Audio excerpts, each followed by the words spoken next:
O nosso Estado agradece a sua presença. Miramês fala que muito dos nossos potenciais, eles são bloqueados quando nós vamos reencarnar, para não prejudicar o desenvolvimento de outros potenciais em nós. Então, quando eu também vejo a parábola do filho pródigo, que ele faz toda aquela trajetória, porque muitas coisas em nós a gente não consegue enxergar em profundidade. Por exemplo, eu creio que se ele não tivesse feito toda aquela trajetória, como ele teria desenvolvido a humildade em profundidade, né? E ontem eu estava lendo, eu não lembro se é com José Herculano Pires ou se é com Emmanuel, porque estava na mesma obra, mas ele fala da escada da evolução, só que ele coloca como escada. Então, que nós estamos, né? Mas vez que outra, é necessário que a gente olhe, retorne e dá as mãos para aqueles que ficarem. Seria nesse sentido que você estava explicando, por favor? Obrigada. Muito obrigado pela sua pergunta, minha querida. E você está entendendo muito bem, né? Quando nós falamos em desenvolvimento, nós estamos entendendo o desenvolver como desfazer envoltórios, né? É o significado dessa palavra, desfazer envoltórios, desenvolver, né? Porque nossos espíritos foram envolvidos por capas, como você disse, né? E este envolvimento fez com que nós contivéssemos os nossos potenciais. Nós fomos inibidos do exercício dos nossos potenciais divinos.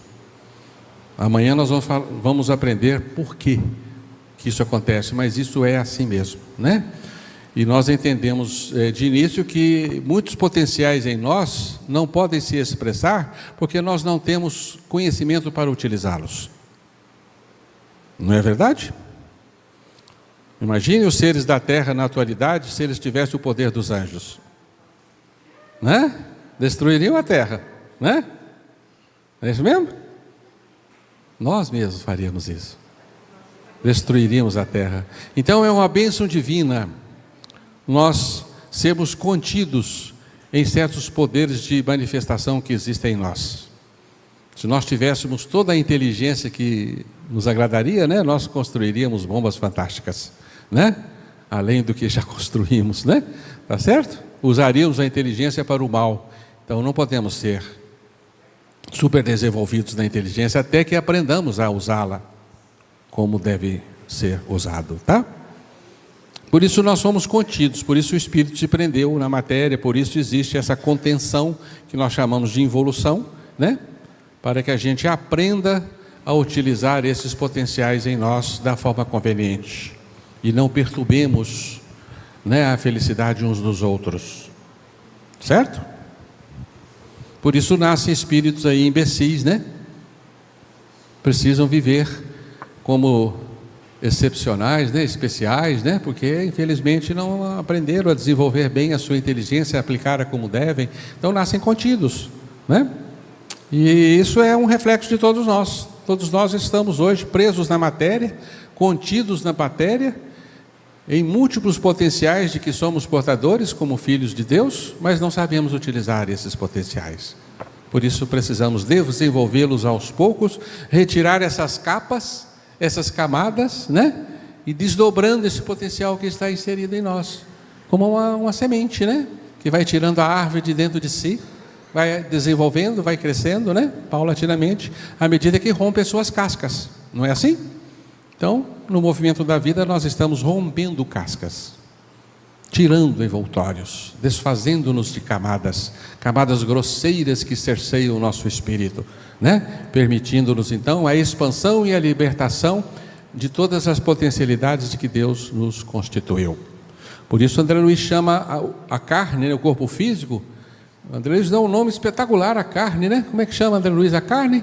Prisão redentora da carne. A carne é uma prisão redentora. Parem para pensar nessa definição, tá? Por que a gente merece ficar preso nessa prisão? É uma prisão? É. Eu estou preso nela, cerceado, limitado pela fragilidade de um cérebro que não dá vazão à inteligência de que o meu espírito é capaz. Por quê? Porque eu não sei usá-la, né? Por que prisão redentora? O que é redenção, gente? Salvação.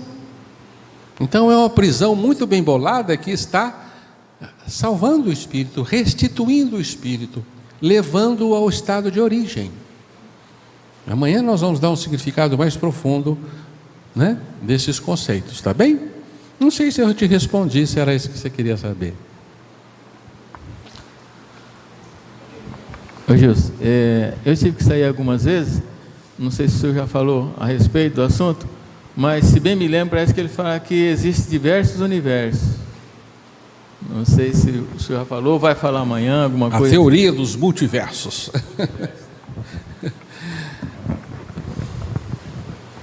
Ô, gente, vocês estão com hora em casa? Tem que voltar, tem aniversário para ir, tem, né? Podemos dar liberdade a quem quiser ir embora, que tem compromisso, né? Por favor, viu? Não se sintam presos, já basta a prisão redentora da carne, né? Só avisando que amanhã nós retornamos às 8 horas. A partir das 7h30 já estamos com as portas abertas. 8 horas recomeça com o Gilson. Mas vamos ficar mais um pouquinho aqui, pode ser? Agora eu arrumei um banquinho elegante aqui, as pernas vão ficar cansadas, mas agora estão bem acomodadas, né? Nós temos que falar do fluido cósmico, que você perguntou também, né? Tá certo? Não há dúvida de que o universo é uma entidade multifacetária de muitos universos, né? Tá claro? É um conjunto de universos. Assim como a vida na Terra é um conjunto de universos. Cada ser representa um universo, cada estágio, né? Cada reino representa um universo, você pode considerar assim, né?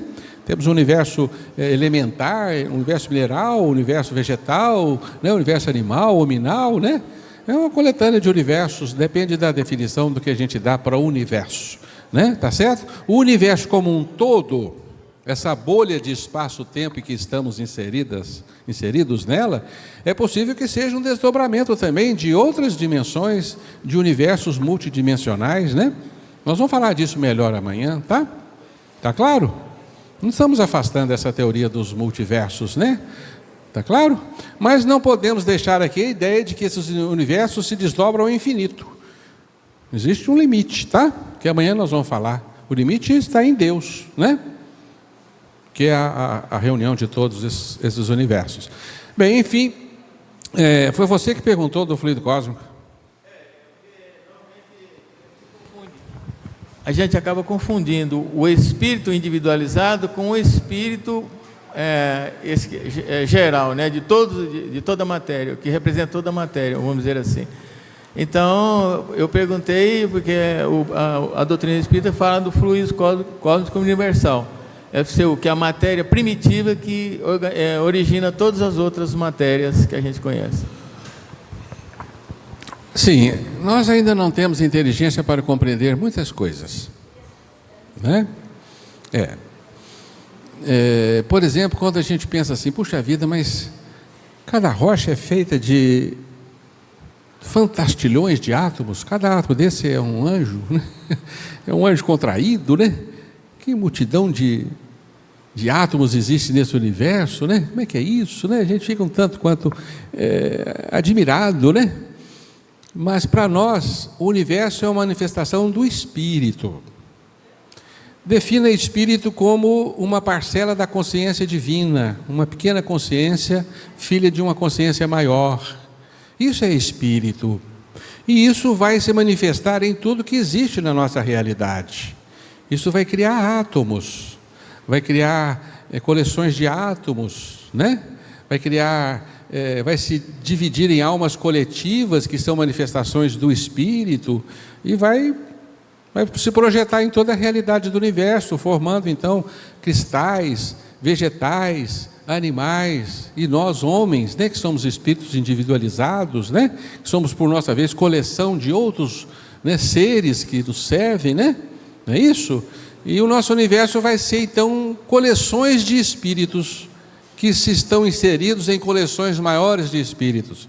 O Baldi chama esse princípio de unidades coletivas, que vão fazer os universos, e cada unidade coletiva dessa é um universo. Então, o átomo é uma unidade coletiva de partículas atômicas, né? As moléculas são unidades coletivas de átomos. As células são unidades coletivas de moléculas, né? Os órgãos são unidades coletivas de células. Os organismos são unidades coletivas de órgãos, não é verdade? E os organismos maiores vão formar, por sua vez, outras comunidades de seres que estão inseridas em outras comunidades, né? Como a família inserida na humanidade, né? A grande coletividade dos seres humanos, a Terra inseridas numa coletividade de mundos, os mundos inseridos nas galáxias, as galáxias inseridas nas coletividades de galáxias, né? As coletividades de galáxias inseridas no universo, o universo inserido em coletividade de universos, é uma coisa assim estonteante, né? Que visto da sua intimidade não tem limites. Vai do infinito positivo ao infinito negativo, porque o átomo também é infinito, é um infinito negativo, né? Tá certo? Nós não conhecemos limite dentro do átomo, nem limites no incomensuravelmente cósmico, né? São coleções de entidades, mas tudo é espírito. Então eu não vou separar o espírito em princípio vital, em princípio inteligente, né? Tá certo? E essa comunidade de espíritos nada mais é do que a contração da substância, que se manifesta como matéria, passando pelo reino das energias, que é beta, né? E o reino das energias beta é onde nós vamos encontrar o fluido cósmico universal, que não é um elemento separado, porque quando a gente estuda o Livro dos Espíritos, parece que o fluido cósmico universal é como se fosse um oceano, né, inerte, onde você mergulha o espírito, né? Hoje nós entendemos que não. O fluido cósmico é um austro do espírito, é o hálito do espírito, onde manifesta-se a inteligência divina, porque é uma manifestação inteligente. Isso vai formar a matéria, tá certo? Nós não vamos separar esse elemento nessa concepção que estamos chamando de monismo, né? Então, no universo não existe Deus, espírito, fluido cósmico, matéria como coisa isolada, é uma coisa só, né? Tá claro? Que é uma ideia de unidade, né? Não sei se estou me expressando bem, né? Mas o fluido cósmico é uma manifestação diáfana da matéria, que é manifestação do espírito. Vamos lá em Evolução em Dois Mundos, e André Luiz fala que todas as manifestações energéticas do nosso universo são oriundos do espírito, fluido cósmico, oriundo do espírito, né? É claro que tudo advém da mente divina, porque nós não criamos isso, nós co-criamos, né? É isso? Mas tudo é a substância divina transmutada pelo ser em manifestações múltiplas, né? Seja no mais diáfano possível, que é o fluido cósmico, né? Que é o estado etéreo da matéria, né? Que o Baldi chama de nebúlio, né? Que depois vai gerar as primeiras partículas atômicas, né? As primeiras partículas densas de matéria. Mas é uma continuidade de valores, é uma coisa só. Não sei se estou transmitindo a minha ideia, né? Que não é muito fácil de transmiti-la, mas deu para entender isso, né? Então, se a matéria puntiforme, que forma partícula, é uma onda condensada, essa onda no estado livre é fluido cósmico. Tá certo? Que é uma energia diáfana que se espraia pelo universo, né? Na atualidade, nós poderíamos encaixar o fluido cósmico na energia negra ou na matéria escura do universo, poderiam ser, né? Que são energias que estão estufando o universo, enchendo o universo, né? Que é o conceito de fluido cósmico universal, né? Que vem de Descartes, né? Essa conceituação de fluido, né? Tá certo? Que depois a física einsteiniana liquidou com o fluido cósmico, né? Numa concepção grosseira do fluido cósmico. Hoje o fluido cósmico retorna como essa energia diáfana que expande o universo, né? Ou que se contrai para formar matéria, tá? Mas que é um hálito do espírito, não é um elemento diferente. Deus não poderia criar de si substâncias distintas, porque Deus é uma substância só. Deus é uma unidade. Deus é feito de uma coisa só, e Ele tira dessa coisa só o universo, a criação. Então Deus não tem uma parte dele que é espírito, outra parte que Ele tira a matéria. Isso é inconcebível.